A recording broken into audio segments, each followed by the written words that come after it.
Oh, by the way, today I'm just using your everyday Epiphone. Nothing special about this one. Yeah, I think this one's absolutely, totally standard. Yeah, great guitar for the money.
Back. Well, where have I been? Well, I haven't been anywhere. It's just that the gear doesn't come in so quick as it used to. It's all to do with Corona. No, not the drink. Oh my God, what have I got here? A blast from the past? No, not me. The amp. You're right, it's a blast from the past. And it might look like a JVM410H. But in fact, this is the one that's got the voice, not the one that hasn't. The one that hasn't is the 410H. This is the HJS. Not very common these days. Well, it hasn't been common for a while, since at least about August 2018, when it was discontinued. So why am I reviewing a discontinued amp, you might ask? Well, there's more to it than that. I've already reviewed this once. Scarily, this is a revisit, and the revisit actually is probably going to be better than the original review I did, believe it or not, 8 years ago. Yes, 8 years ago, and it was an awesome amp then. And I have to say that everything from the JCM 800 and forwards, this probably has the best channel on it of all of them. Yeah. Oh, you're kidding, Tony. Well, actually, no, I'm not. But we'll come to all that a lot later. What we're going to do, as we always do, is have a look inside and the rest of it. Yeah, and I think we'll get that out of the way first, and then we can talk a lot about the specifications and a lot of the things I spoke about 8 years ago, but this time in far more depth. And the reasons why these particular amps, the HJS, are going up in value, whereas the H, the one that looks similar, is spiraling down in value. It's a real difference. Anyway, let me go get the chassis out. Hold on. Well, there it is, out of the cab. Oh my God, there's one thing about these amps, they're heavy. Oh, just before we go much further, I just bought this one actually yesterday.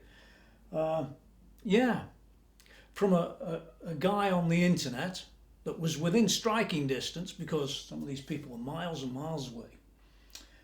And yeah, it's all good. I mean, its condition is perfect. Anyway, he's named Dean. He knows who he is and he knows where he is. And I did say I'd mention you, so there you are. Actually, Dean's looked after this amp in a really great way. It's really pretty much pristine as it happens. It's absolutely like new. And this one, believe it or not, even when we go and have a look closer, you will be hard pressed to know when it was made, but actually it was made in 2014. It's just like new. Yeah, he did tell me a few things about it, but nothing to worry about right now. And let's go closer and have a look at this amp on the top, and then inside, and then the front and back, and we'll come back and start going through all the reasons why this is the best amp ever since the JCM 800. Yeah, which it really is. Okay, well I think we'll start here and move this way. That sounds like a plan. There's the power transformer. You can see the size of it just right from the off. We'll look about model numbers and the rest from the inside because that's where they're stated. But look how clean this amp is. I mean, it's spotless. I haven't cleaned it or anything. It's just the way it came out. So big, fat, massive power transformer. Oh, and look, we've got a choke for the amp that is not there. It's just simply not there on the JVM410H. Now some people fit some, which I did myself, and in the text below you'll find actually a link to a review where I show you how to do that. However, didn't make much difference really to the tone. I didn't think that was a good spend of time. Now, although you can't see everything from there, you can see these big fat tubes. Yeah, there's one on the screen right now. And these are Marshall valves, but they're actually stamped on the base as tungsten. Marshall stopped using tungsten some while back, I think. But this one's got them in.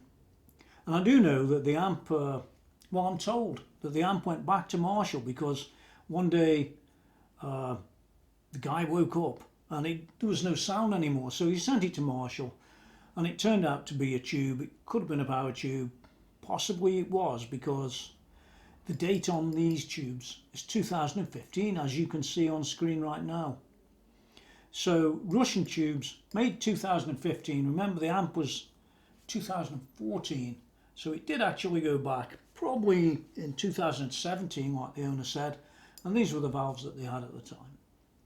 Across the back here you've got 4 preamp tubes, and I could guess that this is the pi tube. It may not be, but that's how it looks to me. The one under the shielding here, if you can't really see much of that, don't worry, it's just like all the others except it's in a shield, and that helps to stop the amp from feeding back through the preamp and that sort of stuff, you know. Yeah, what I like about them tubes is they're not JJ. Or are they? It could be these days, it could be anything.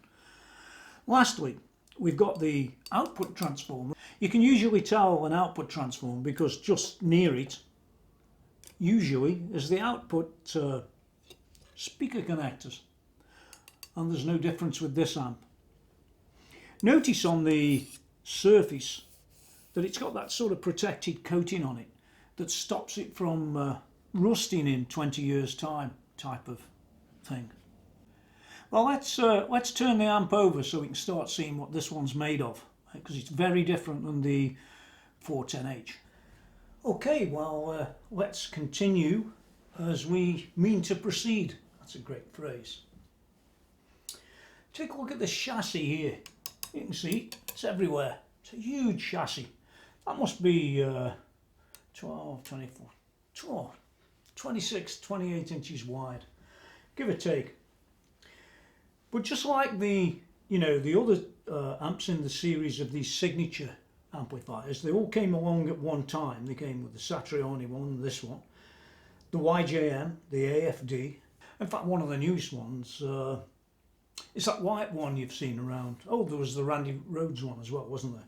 Anyway, the point is, there's lots of them. You've got to look at the chassis. It's 1.6mm steel with a coating that stops the rust. The Marshall chassis are as solid as you get, really. They're made in-house. If you watch my video on the Marshall visit, it's heavy, but there's no bettering the chassis build on the Joe Satriani head from almost any company. In fact, some of the recent amps I've seen, you could learn a lesson from this stuff. This is what you call, this is how it should be made. Not the flimsy stuff that's like 3 times the price of this amp, or at least double. It's crazy. That's how it should be made. Well, you might see some pictures on the screen of this amp, of this chassis. And well, it's very easy to, you know, oh, the chassis doesn't matter. Well, unfortunately, it does matter, because without the chassis being decent, you can have real problems. I always remember the Mesa Boogie being dropped off the back of the truck, and there it was all mangled up, and they plugged it in and it still worked. Amazing. On contrast to some of the other ones, I distinctly remember with corners on the rack unit that had just one tack weld to hold it all together. You wouldn't find that sort of thing on this amp, or indeed any Marshall amp from Milton Keynes, and that's a fact. But then again, Marshall know what they're doing, don't they? Case had its backplate fitted with decent set screws as well, that had inserts into the wood, just like on some other amps I've seen. I mean, looking at this chassis and the main board, you can see how it's laid out. It's laid out. You've got a daughter board up here, a couple of boards down here that look after the controls, and there are many of them. Got a little board up here that looks after the where the speakers go. And really, apart from that, you just got this one big long board, and my God, is that well made? You sure it is. This is a modern tube amp layout, as you're likely to see. Everything is laid out neatly. There were a few little quibbles by me from this build, from things that should be neat and organised on the board. I remember the first YJM I ever saw, and it looked like it had been dragged through a hedge backwards, but this board and the original from 8 years ago, I have to say, are both, and were both, absolutely perfect. Okay, well, we're taking a look at the power transformer. Here it is. It's a TXMA OD1 By the way, that transformer, it's fixed on 1 voltage on the input side, so you can't change anything. This one's 230 volts, as you can see there. And just as importantly, this is exactly the same transformer that was in the original JVM, the one that's still for sale today in 2020.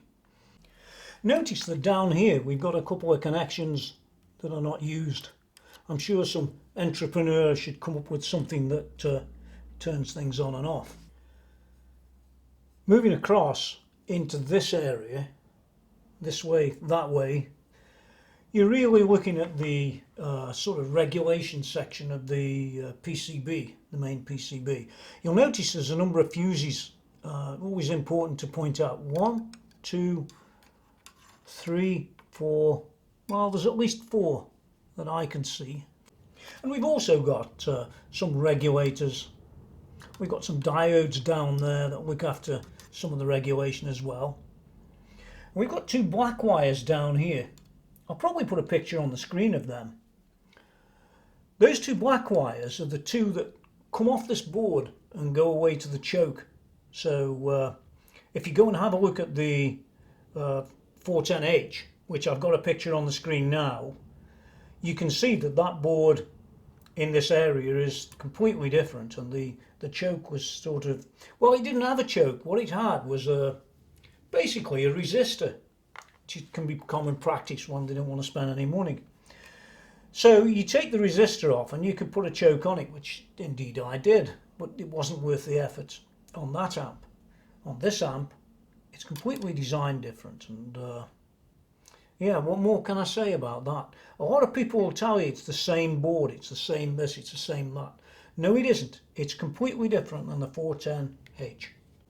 Another thing you might notice, if you just look just there, again, I'll put a picture on the screen.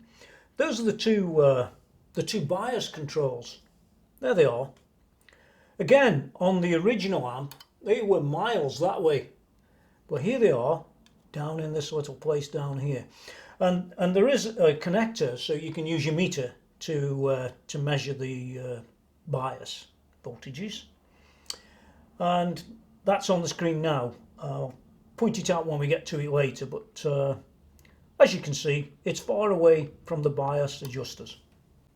Looking up the top here, you can see that backboard. It runs actually all the way along the amp, and you'll get to see that as we move across. But that did not exist on the original 410H. And as I said, this board was completely a different layout than what it is here. And I can't stress how different it is. And yeah, the 410H had its major problems, which I'll talk about later. Some people didn't agree, but well, I bought two and never made it work, so what more can I say? Joe Satriani and Marshall said there were very few tweaks on this board. Really, yeah. I think the original JVM410H was a reasonable amp. There was feedback on OD1 and OD2 on the 410H. Not good at all. And my view is that they had to end up redesigning this board to get rid of some of that feedback. Obviously, my view is a bit simplistic. I'm not a designer, like the designer of this, Santiago Alvarez. He'll tell you I'm not a designer. Well, you can tell me I'm not a designer as well. But that's not the point, is it? The point is the board's very different than the other amp that looks the same externally except for a sticker. We have also got a little chip down here that talks about JVM410 dot hex. So that's probably got some code on it that is responsible for looking after the machine itself, or the controls and the this and the that, or maybe even the I/O. Well, hidden up there, you can also see, hopefully, just there is another chip that's responsible for Midi I/O. Skipping back to that backboard, what I like about that backboard there is that all these controls here that you see, well, you'll see them as we move across, all those used to be on the main board, and that would be a problem because what happens is if it's I/O, they can get damaged. You know, you're plugging this in or taking that out, and you're not always that careful, are you? Well, some people aren't. But if it's on a separate little board, you can get these little boards from Marshall as replacements, and it could save you a lot of grief, or it could save you from writing your amp off, especially if that little board didn't exist and it's your main board. Now you can also see this little board down here. This is one of a couple of them. There's one over here and one here, and these are responsible for holding all those knobs on the front of the amp in place. Yeah, that's where they reside. And if you take a look at the screen now, there's like a small green pot. And that's what the pots look like. They're not like the standard pots that you might expect them to be. Now moving along a bit, we've got some more of that second main board down the front here. And you'll notice that a lot of things are connected with these cable assemblies. They just clip on and clip off, which I like that as well. I think that's pretty cool. In fact, Marshall have kept a lot of that sort of thing on more modern amps than this one. On this bottom part here, this is really the sort of preamp section. You can see little circles of solder as they say in America, all along here. Those are the preamp tubes, so there's your preamp section. And above that, that usually gives things away, are these big 5 watt 1 kilo ohm ceramic resistors that are used on the main tubes. There they are. And hidden down just in there, if you look really carefully, just right there is a connector. And that's the connector you use to measure your bias voltage. All nice and simple. Just put your meter on and away you go. The center one's ground. Now getting everything in perspective, this is the output transformer. Again, it's a diagonal transformer. This one's a TXOP 00029. And again, it's the same transformer that's in the original 410H. But of course, the rest of the amp's very different. There it is. Comes in from diagonal, as I said. Nothing special about that. It's what they've been for a fair old time. And just above that, you can see a little PCB, which it holds all the outputs for the speakers. So that's where it's mounted. Notice the shielding around here. And there was a load of shielding too around the power transformer. But I want to draw your attention to this little board down here. You can just about see it there. And that's actually the input to the amp, that one there. Now I'm going to put a little picture on the screen because there is a little chip there that could be used as a way of bolstering up the input on this amp, or not. But I'll probably have on screen or below a little bit of information about that particular little chip, and it's a lot of people are doing that these days. Hughes and Kettner's a massive fan of putting chips on the input side, but I guess they're everywhere these days, like I said. Coming back to that biasing that you use on this connector here, you know, one of the problems about that on some of the amps that came after this one, and indeed some of them that came before it, they bring the connectors to the outside of the amp, so you don't have to remove the chassis to actually do any biasing of the tubes. Not on this one. You've got to pull it apart. It's a pain when you have to remove the chassis for such a simple adjustment, really. We've missed the window for that to be addressed on this one. Never mind. Where's my screwdriver? Let's have one more quick run through looking at this chassis internally from the power transformer across to the output transformer. Here we go. There's a lot in there. In fact, you don't quite make them like this one quite these days. It's a very big amp. It's heavy. But my God, you can get the results out of it, and that's what matters. You know, none of these flimsy little 20 watters that you see kicking around. I must admit that the one I recently reviewed, the little 20 watter from Marshall, was an excellent amp. It sounded just like a JCM 800, actually. That's what it's meant to do, and it certainly did, and it was certainly cheap. But the fact is, when you get an amp like this one, this Satriani amp, I'm telling you now that you're missing out on a lot, and it's fully controllable with its volumes and things like that, although you might say, oh, it's master volume, you won't get the sound. Well, trust me, you will get the sound, and it's one absolutely great amp. And it's so great, 8 years later I went and bought another. You really need to consider, why is Tony doing that when he's got 20 or 25 amps to start off with? And why bother on one of these old things? I'll call it that.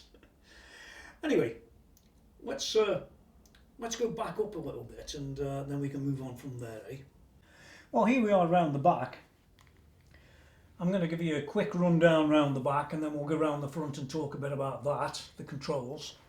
That's really worth looking at because it is different than the other one. It's different than most of the other amps out there as well from Marshall, except in the sound. Some of the sounds are absolutely some of the best Marshall ever made.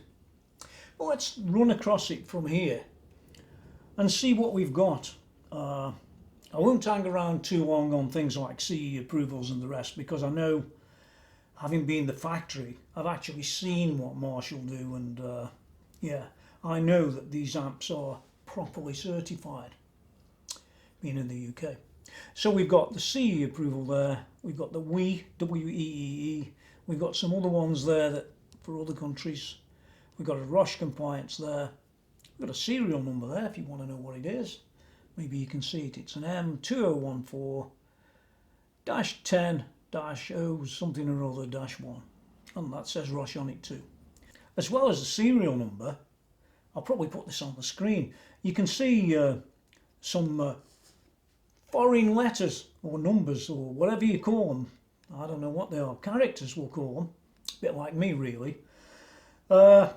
And one or two people have told me, they did 8 years ago, and they've told me again that those are Japanese characters. And one guy who actually appears to live in Japan, his wife's Japanese, tells me that that's got the word Yamaha in it, and I'm not going to argue. I could sit there trying to type it in, but I don't think I will. I'll believe him, and if he's wrong, you can tell him. But apparently, it's something to do with Yamaha and distribution in Japan. all very good. We've got the input power connector, a kettle lead, some will call it.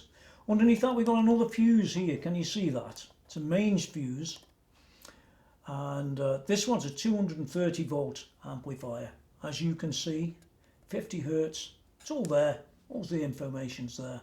So there's your Midi. So it's fully controllable, my Midi, as well as fully controllable by its foot switch, which we'll have a look at later. Important thing about this foot switch, you can just use an ordinary guitar lead and plug it in and the foot switch will work through 6 controllers. Awesome. Yeah, quite incredible. I think that might have even been a Marshall design. It's the first time I ever saw it. Yeah. Then we've got this line out. You can just about see it there. It says emulated balanced line out. And that's got a speaker simulator or emulator in it, and that can go off into the desk and so on and so forth.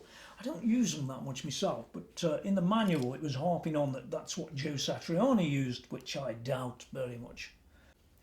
You can see that there's the Marshall logo, proudly made in England by Marshall Amplification PLC, Milton Keynes, England. So it's telling you where it is, it's telling you who they are, and all that other good stuff that, well, there's quite a few amplifiers out there, USA based and Chinese based, that either don't have it, not just amplifiers, simulators as well. They just don't have it on there, so technically they are not compliant. And that always concerns me because you could get killed if it's not been properly checked. Now if you want to be power drunk, you know, set it up in your bedroom. I think not. Well, you could set it up in your bedroom, but you probably wouldn't use this one then. This here is this is the power amp insert, so you can put something in there and have it in or out of circuit. End of story. And yeah, power amp in, return, preamp out, send. Yes, you've got a programmable serial loop. There it is. All adjustable. It's nicely sunk in as well. It's only about 1/4 of an inch off the back of the amp, that is. It's different than it looks. We've got the send and return, and we can cut here or boost there. So if you've got it up here, you're going to be boosting the signal, and if you've got it down here, we'll be reducing the signal. So you can effectively boost the signal through the amp with this serial FX loop, and that's the trick that a lot of people use. Now lastly, around the back here we've got the loudspeaker out, but it caters for all of them. There's 1 4 ohm, 1 8 ohm, 2 8 ohm, 2 16 ohm, or 1 16 ohm. That's where it goes. It says here loudspeakers class 2 wiring and warnings and all the rest of it. There's warnings all over this amp. But there it is, yeah, the output, the business end. Now looking at the front of this amp, we've got a clean, we've got a crunch, and pretty soon you'll see an OD1 and OD2 and some other controls. But let's talk about what's generally floating around on this amp. Basically these channels remain as choices, pretty much the same as on the original amp from the outside. Suffice to say that they sound very different than the old JVM that we've all seen. The channel choices become, well, useful, other than just the regular volume, bass, middle and treble and gain, and I don't mean that, I mean these things here. And you'll see more presently. By the way, that's the input. Well, let's talk about these here, this clean channel first of all. Well, it's actually got 3 modes, and you can just select them by that, or you can program them into the foot pedal and loads of other things, which I'm going to cover as we carry on. Well, let's have a look at these modes. We've got a green, an orange and a red. In fact, we've got a green, an orange and a red for every one of the 4 channels. Strangely, channel 3, OD1, and channel 4, OD2, are basically the same channel. So it's only really a 3-channel amp, but they did something very clever, and I'll cover that a bit later on when we get there. Let's come back to this bit.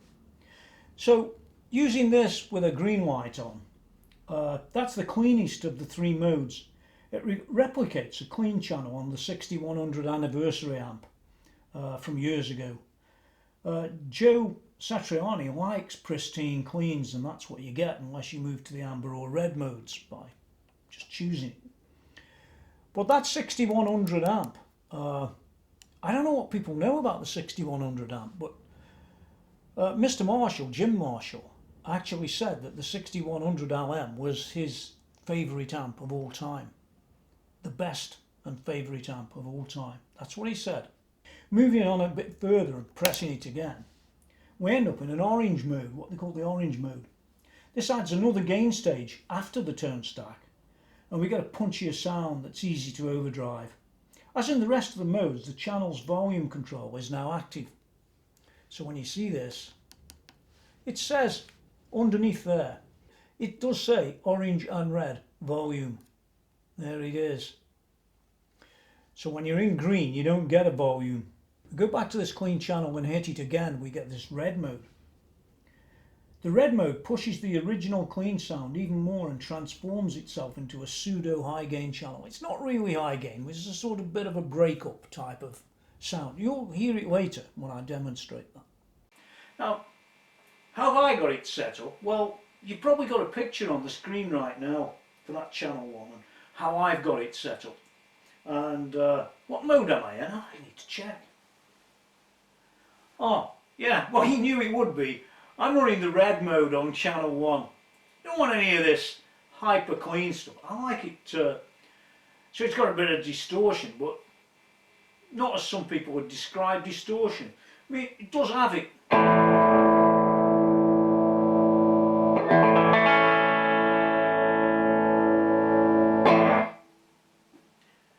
But it's not the sort of distortion that's like, well, like the rest of the amp.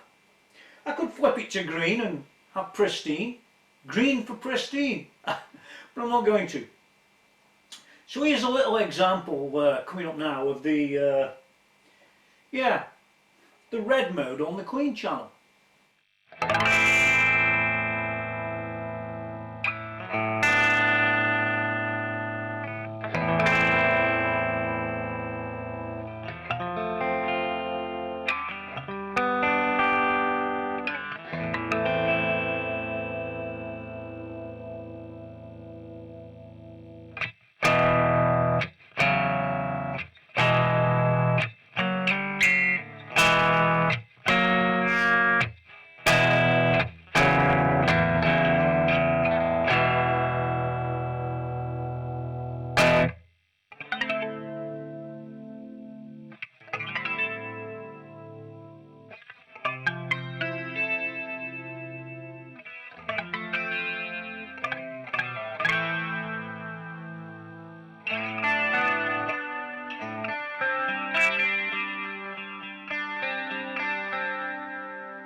Moving down to the crunch channel down here.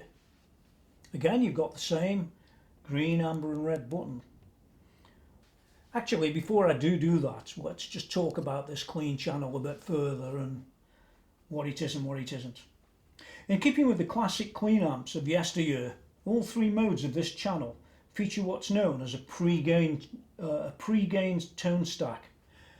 That is to say that the tone network lies before the channel's main gain stage.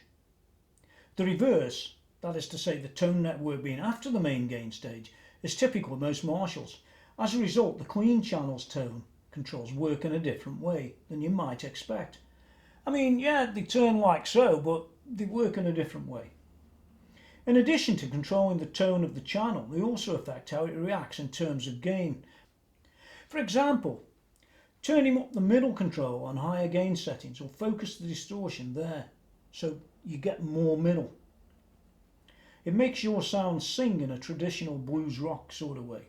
And because of the channel's tone then gain topology, when a lot of gain is dialed in, especially in the case of the red mode, it may appear that this tone controls aren't doing much as you'd expect. This is because the signal is being distorted after the tone stage, minimising the effect of the bass, middle and treble really. So it's sort of a funny channel, but it does its job. That's what matters. Moving down to the crunch channel, this bit down here.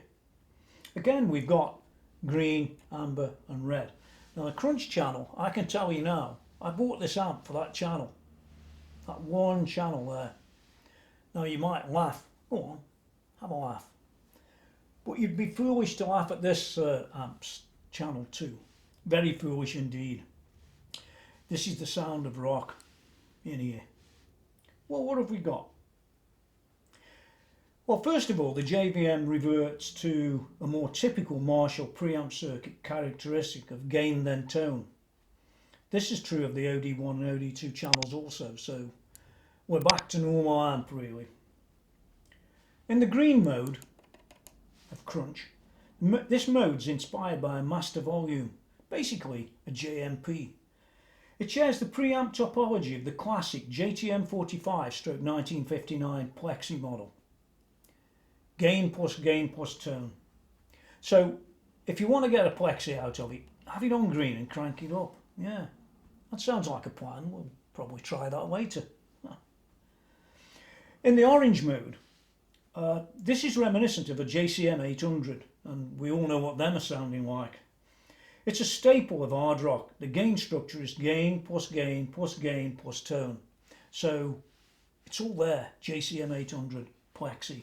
And then we come to this last one, the crunch red mode. This shares the topology of the orange mode, but with more gain, giving you sound similar to a hot-rodded JCM 800. Satriani used this channel to record 2 albums, a solo album and a chicken foot album, as well as touring. You could say that Joe likes this channel in the red mode. Well, strangely enough, I'm no Satriani, but I like that too, and I think it's the best, absolutely the best tone that you can get out of this amp. Well, as you heard, it was all nice with a little bit of super chorus thrown in the background. And I bought this one recently for 60 quid from, who did I buy it from now? I bought it from Sound Effects in Manchester, well, Ormskirk. 60 quid, give or take a fiver I think. But, I thought that was a good deal, didn't you? Yeah, they had it on an offer for some used, or no, it don't look used to me. But that's okay, I'm happy with that. Well, let's move on to channel 2, which is a whole different ball game. And all I really need to do is to press the button because I've done all the programming. Yeah, now I'm on 2. And I'm on 2.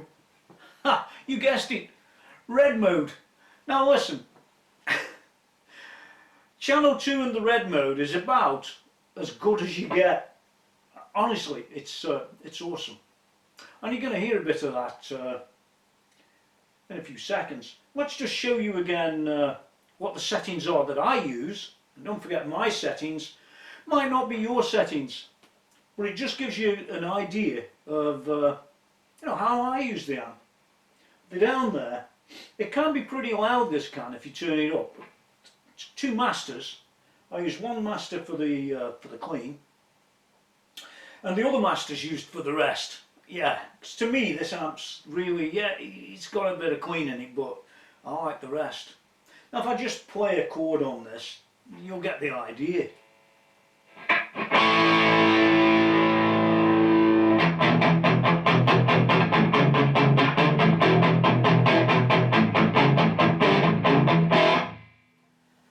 Yeah, hope you do. But anyway, here's an example of the tones coming up now. So this one's channel 2 in the red mode.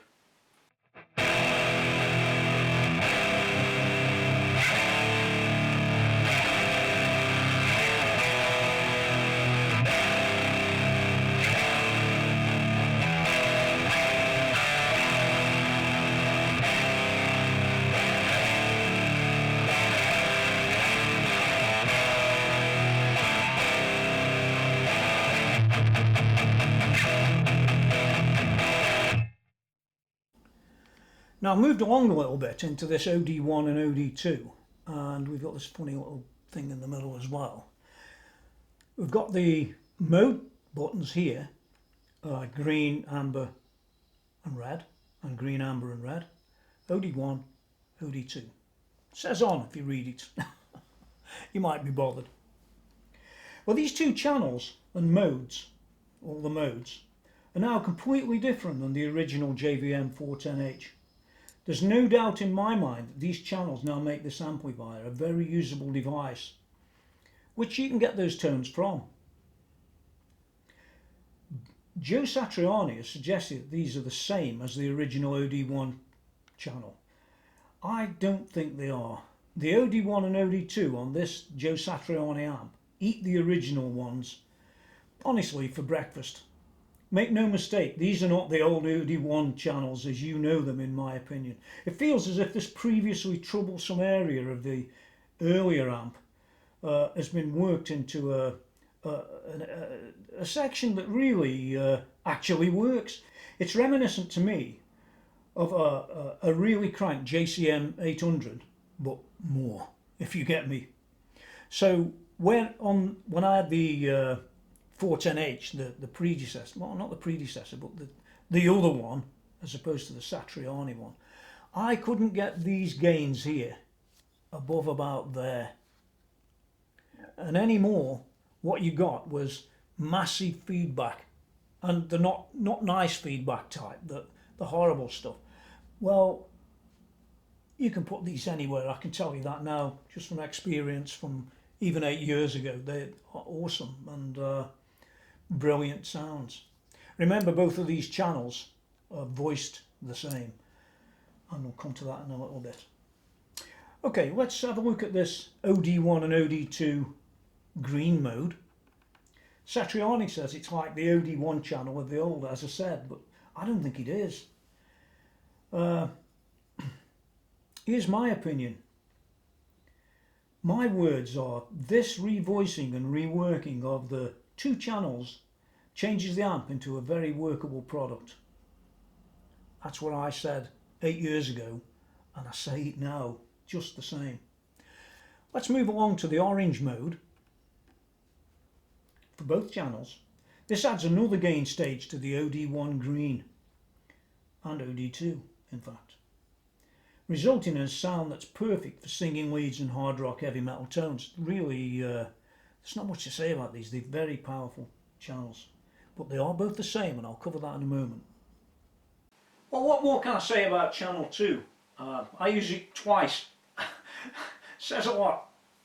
So it's a channel that has a good sound. But we move on down the amp, and we're moving to these two here. We've got OD1 and OD2, which have a bass tone that is identical, so they say. Now that bass tone can be very useful, because what you can do is take OD2 and change it from OD1 by a number of different things. You can use these EQs here, but just as importantly, there's this little button down here called a mid shift. Yeah, that's what it's called, and I can switch that in and out for OD2. Well, I like to have it on for OD2 and off for OD1, so you're going to get to hear it anytime soon. Here's the settings that I use. There they are on screen now. And sorry, OD1, there are the settings, and for OD2 there are the settings. Now you'll notice that they're both switchable in and out. OD1 is on orange, where OD2 is on red, with this mid shift flipped in. So this is OD1 in the orange mode.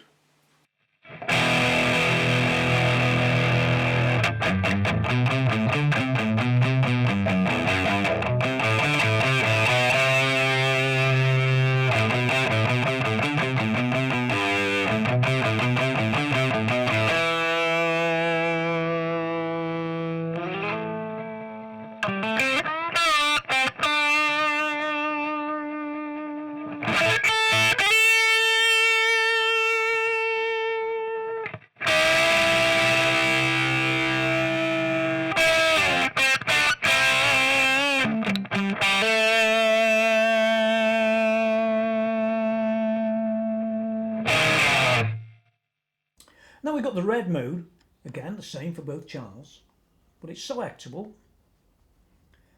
This again adds more gain to the OD1 orange for one of the highest gain Marshall sounds around, and it really is. It's interesting to note that Santiago Alvarez and Satriani added a mid shift here. This button works for OD1 and OD2.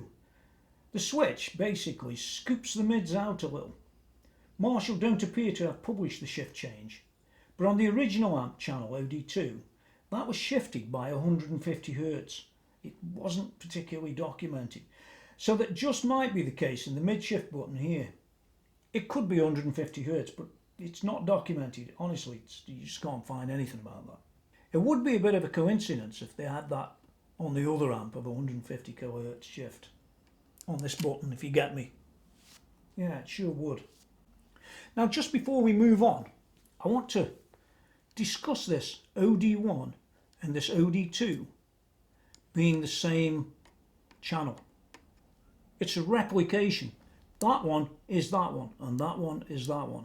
Now, let me just raise something to you that I saw not a million hours ago. In fact, I was on the internet just watching something, and I was watching John Petrucci. You've heard of him, yeah. Well, John Petrucci he plays Mesa Boogie amps, as you probably know, and he uses the Mark V John Petrucci model. These two chop channels on the Petrucci amp, the Mark V, are the same. And what he said is, he said, yeah, well, it lets me set this just different enough so that, you know, if I need that extra little bit of this or a slightly different bit of that, I can do it. And yeah, it's exactly what I was looking for. Now, isn't it some sort of coincidence that this amp here has got these top two channels and they're both identical, but you can set them completely different? Fancy that. Now, how many people have ever told you that? Do you know what? I don't think anybody's told you that, but there it is. It's a fact. So before we move along, lastly, there's that mid shift button, and it can be applied to either of these channels. So you could have one with the mid shift and one without. You could have them both with mid shift or neither. And lastly, we've got that mode that's OD2 in the red mode, which has got a lot of drive, and I'm nowhere near flat out with that. And I've got the shift in place as well, so you get a bit of an idea of the tone that relates to the shift.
Now on the original JVM410H,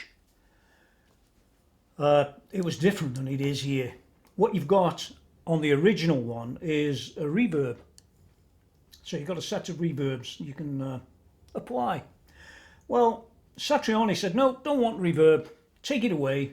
Reverb doesn't work well for me. I like to have an external reverb on the loop. That's what he said. So what they put into place, along with Santiago Alvarez, they decided to put in professional noise gates really. So there they are, gate threshold, OD1, clean, crunch, OD2, and you can enable it or turn it off for any channel. But it is a particularly good noise gate, and as I said, it's applicable to any channel or no channels or any combination. Really, really powerful. But there are a few other little niceties. If we take a quick look here, we've got Master 1 and Master 2. You see that? Well, maybe you can't see it that well, but there is a number 1 there and a number 2 there. And you can flip for any channel between these two masters, so you could have one master up here and one master down here. But it depends what you want. And on any given channel, you can flip to which master you want. How's that for a plan? And we've got something else down hidden under here. I don't know, well, yeah, you can just about see it on camera. We've got a resonance and a presence. Well, you'd expect to have a presence. This is a master presence. So it's applicable across the board, so to speak. And so is the resonance. That's applicable across the board, I believe. So you can get them dark tones as well as every other tone that you could ever think about, I guess, on this amp. It's a really, really awesome amp for that sort of thing. And lastly, we got a little button here where we can program the foot switch by having that button on or off. At the bottom here we've got an FX loop, enable or turn off. Once again, it's programmable if you want the FX loop on or off on any given channel. It's all good. It's really all good. Right, well, there's not much more left, as I said. Well, we've got the Jim Marshall Joe Satriani edition, the 410HJS 100 watt valve amp, signed by Joe Satriani. Should have been, I don't know, Santiago Alvarez, in my way of thinking. Clever guy. And we've got the usual things that we'd expect. We've got a power on and a standby. But interestingly, very different than the one I had 8 years ago. This one has got a decent standby switch. Mine was sort of flopping around. And it's got a decent power switch. And so actually that's better than the one I had. And I'm not surprised. It was literally, you could touch it and it'd go halfway. So it wasn't a very good switch. Now I do want to talk for a few seconds about the effects loop on this amp, because it's very different than the JVM410H. This one's a serial programmable loop that has a usual return volume type knob on the back of the amp. But what's different is that this control knob, it can cut or boost the returning signal. I did talk about that when we were around there, but there's a picture on the screen now, so you'll have an idea what I'm talking about.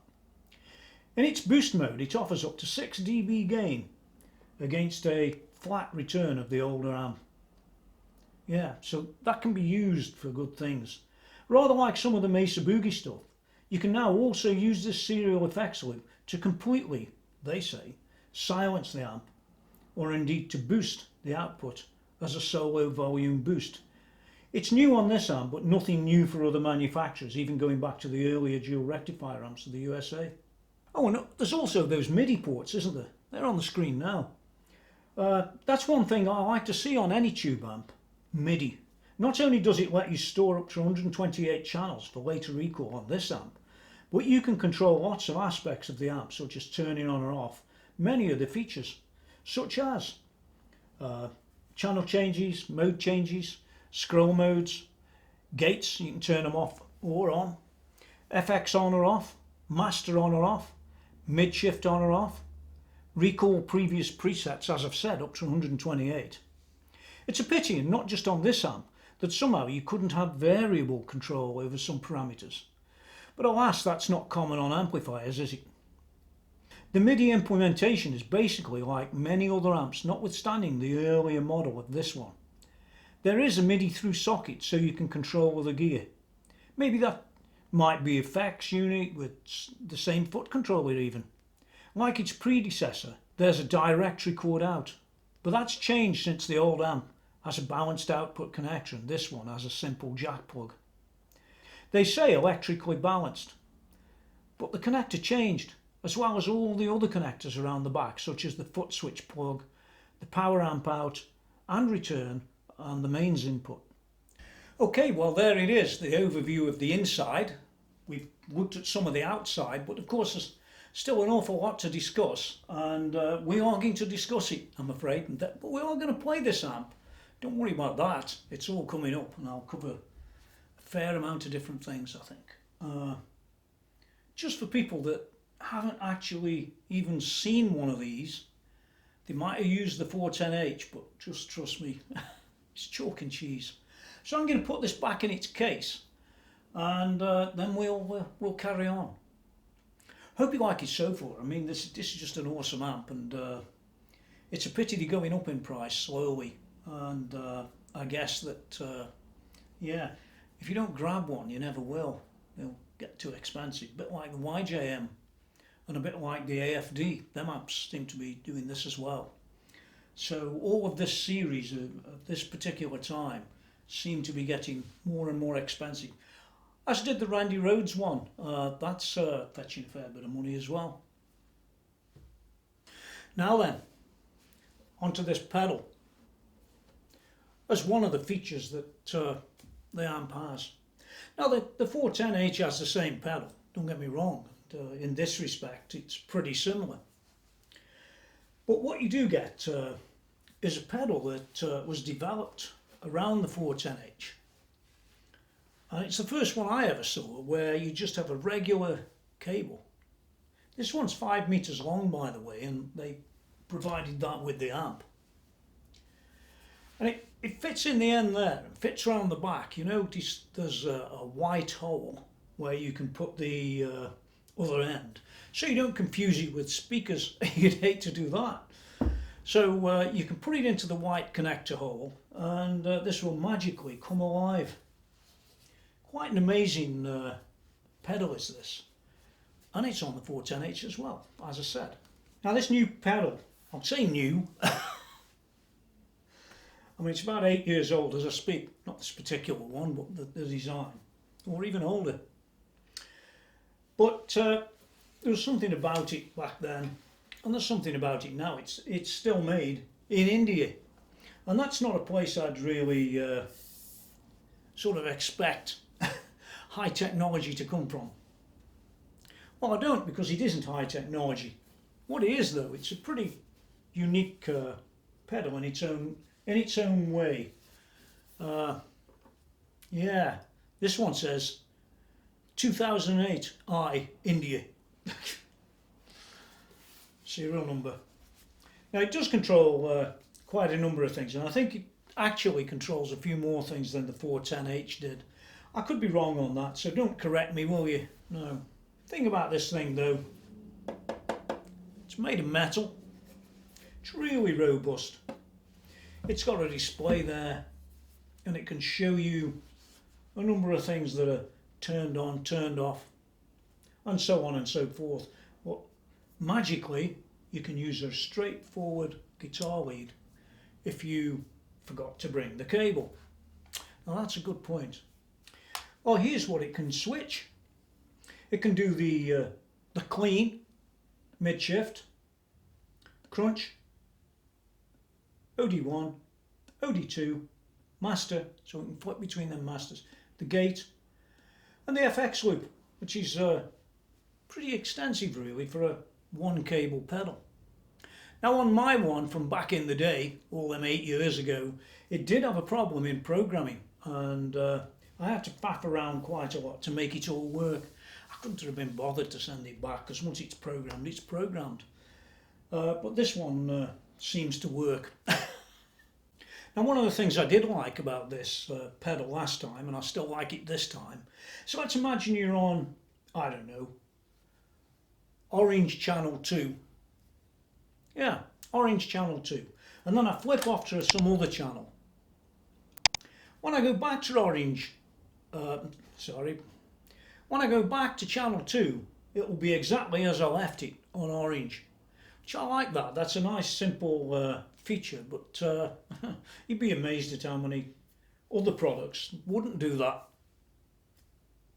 Now, of course, on warranty, there is no warranty. These are not really made anymore. Well, they're definitely not made anymore since about August 2018, which is a pity really, because well, I don't know, maybe people stopped buying them. Maybe Joe Satriani went out of fashion. Did he?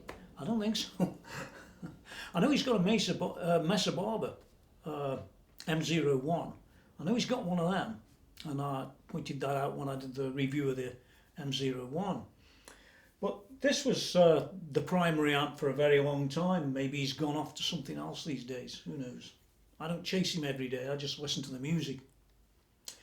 But that's what he did. And yeah, pity about the warranties. But when it was available, it had a 3-year warranty if you went and registered. That's how it tends to be with Marshall. I think some amps at some stage had 5 years on them, but I'm beginning to fade away up here, so who knows. Fact is, if you buy one like this one, I mean, look at it, it's awesome. I mean, fair dues to Dean, the man that sold it to me. I mean, it's been absolutely babied, this one has, and it proves that they're out there. I'll talk about price and the rest in a minute, but proves they're out there, but they are slowly going this way. Yeah, which is a pity. Let's look at the manual for a second or two. I'm not going to harp on about it too much. And I only got the copy because Dean's looking for it, the original that is. He might find it, he might not. I hope he does. And if he does, I'll show it at the end of the review, or not. Anyway, that's what the manual looks like. You can download it, so nothing suffering there. And you've got, actually, Jim Marshall commenting inside about this amp. And I always like to see that sort of thing, don't you? In fact, this was the last comments that he ever wrote about a product before he passed on. Yeah, and here's what he says. I would like to personally congratulate you on choosing the all-valve 100-watt JVM410HJS Joe Satriani signature amp. Joe worked closely with my top R&D chap, that chap, that's about right, Santiago Alvarez, on this amp for a number of years, and the result of this collaboration is fantastic.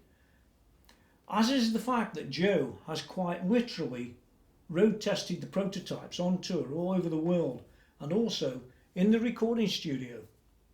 I'm following Joe's career ever since he self-financed debut albums, Not of This Earth, came out in the mid-80s. I'm delighted that he recorded many of these classic instrumentals using Marshall amps. In fact, some of the sounds of the JVM410HJS, these modes are capable of paying homage to many of those great old amps he relied on, from JMPs to the 30th anniversary 6100 that he used to so many years. Yeah, the 6100, it keeps cropping up, doesn't it? Like Joe, I'm eternally proud of the amp and that he and Santiago have developed.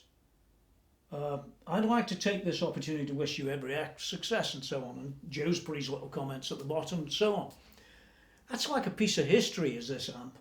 Bearing in mind it was the last one he commented on. But I wanted to quickly show this manual because it's such a great manual. It covers everything. It covers a whole section on Satriani himself and his 3 amps that he plays with. I don't think he does it in the bedroom like me and you, or the studio that's a square 6-foot box, or you get the idea. Anyway, there's an overview, there's fronts, backs, inside. Anybody can download this, by the way. You can just go to the Marshall site and pull it down. And after that, I've got page after page of my review that I did on the internet at the time, which was far more comprehensive than the one I did on video. And this one's far more comprehensive too. Lastly, JVM Midi implementation, what you can turn on, what you can't turn on, and all the rest of it. It's all good stuff. Great manual. Shows how they should be written. Yeah, there's none of these 200-page manuals where you're going to spend the next 6 months thumbing through it. It's a tube amp. You get great sound straight away. Emulations, simulation. A few more little bits and pieces, tidbits if you will. No, you better not. The amp in this is based on the JCM800 and JMP. They say, yeah. How classic do you want to get?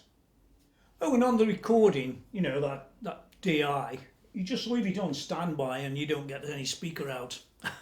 So it can be silent recording. That can be very important to some people. But also, of course, this is an amp that's got master volumes, so it can be played almost at any level. You could literally have it in your house and play and be talking over it. It's that flexible. Yeah, you're never going to get the full power amp distortion by doing that. But you are going to get a distortion, and it still sounds great. That's what I think. Well, everybody's seen this design, or nearly everybody's seen it. There's not everybody that's used one though, and if you've used the 410H, you know, that I was talking about before, and you think this is a 410H, honestly, you couldn't be more wrong. The board inside this one you've seen, it's on the screen now, and here's an image or two of the board out of the 410H, and it is absolutely completely different. No matter what anybody says. It, you know, when I had the 410Hs before, all them years ago, they must have been about 10 years ago, must be. 410Hs came out, I had one, I had it a while, and I had nothing but trouble. Now I don't mean trouble like this is blown up or that's fell off, I don't mean like that. I mean that the OD1 and the OD2, I talked about it earlier, and it really was, honestly, so frustrating. I couldn't get them above, say, 9 o'clock in the morning or maybe 10 o'clock in the morning. And I remember speaking to Santiago Alvarez about it, and I said, well, what'd you do with that 410H? You got it all wrong, didn't you? Fancy me saying that. And he said, what? No, I didn't get it wrong. What's your problem? He said. And so the problem is it squeals like a pig on both channels. Remember, both channels are the same. It squeals like a pig. And he said, nothing to do with the amp. It's either your guitar, it's you. You've got everything on 10. It's your microphone to near this, it's this. In fact, he covered absolutely everything I would have said had I been him. There's only one problem. I could take the very same setup with a different amp and just as much drive at least. Mesa Boogie Road King has more drive than this, or the 410H, and I could crank it, and I could get these incredible sustain and distortion out of that amp. And I couldn't do it on this one. I could never get past 930. It was horrible. Honestly, no matter what I did. I had different guitars, I had different leads. I tried everything you could think. Never solved it. Now remember, even at that time, I had more than 20 amplifiers. It's got to tell you something. It's got to tell you something. Anyway, I sold the 410H. Couldn't take any more of it. And about 18 months later, I thought to myself, you know, Tony, you don't give up like that. I went out and I bought another one. Yeah, I bought a new one. Oh, I think they were both new. Anyway, I bought another one. And I decided to take a look to see if I could mend that amp, so to speak. And I noticed there was no choke in the amp. You notice in this amp there is. Remember, it's supposed to be the same amp. Well, on a 410H, all they have is a resistor. Don't ask me why, it's a cheap way of doing things, I guess. But they got the resistor in there, and that's how it was. So I fitted a choke. You could just about hear a difference in tone, but it didn't make a bean of difference to any of this. And I tried lower powered 12AX7 types of tubes. Like I showed you recently on the Bogner demonstration between those two. 57, 51, I think it was. Yeah. That didn't make any difference, so I gave up and sold that one. And then this one came along, and I thought, well, Joe Satriani would not put up with that. He wouldn't put up with it. And guess what? I don't think he did. I think he came back and said, what's this crap? You want me to sponsor this? It's going to be my amp.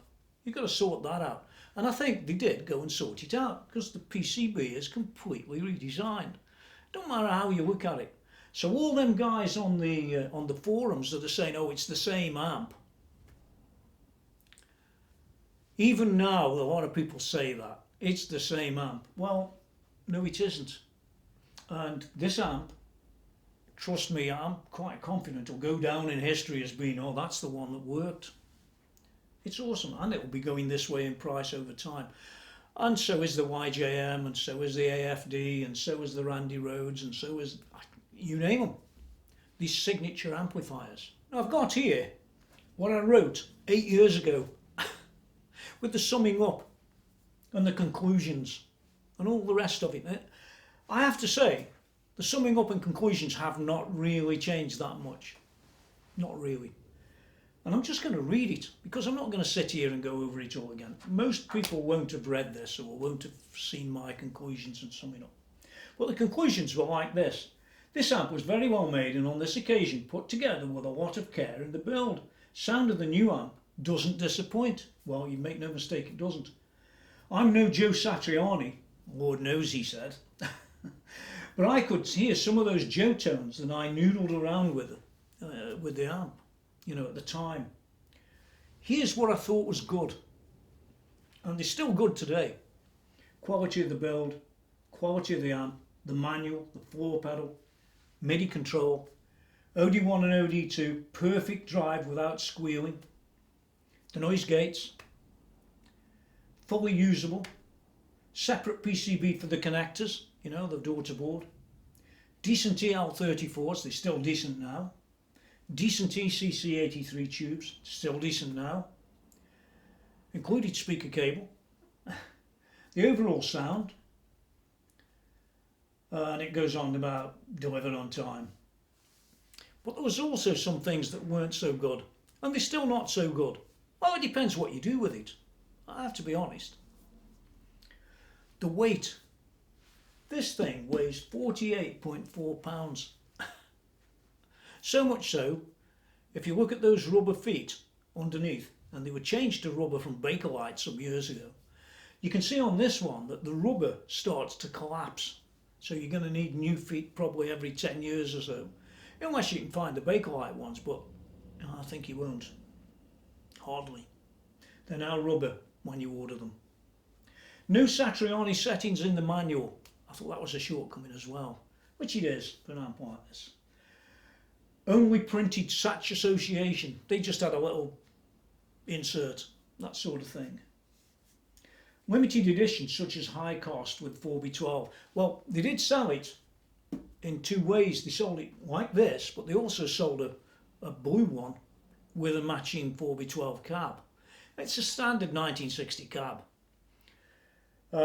So other than the blue Tolex, it is exactly the same amp and exactly the same as a 1960A, I believe.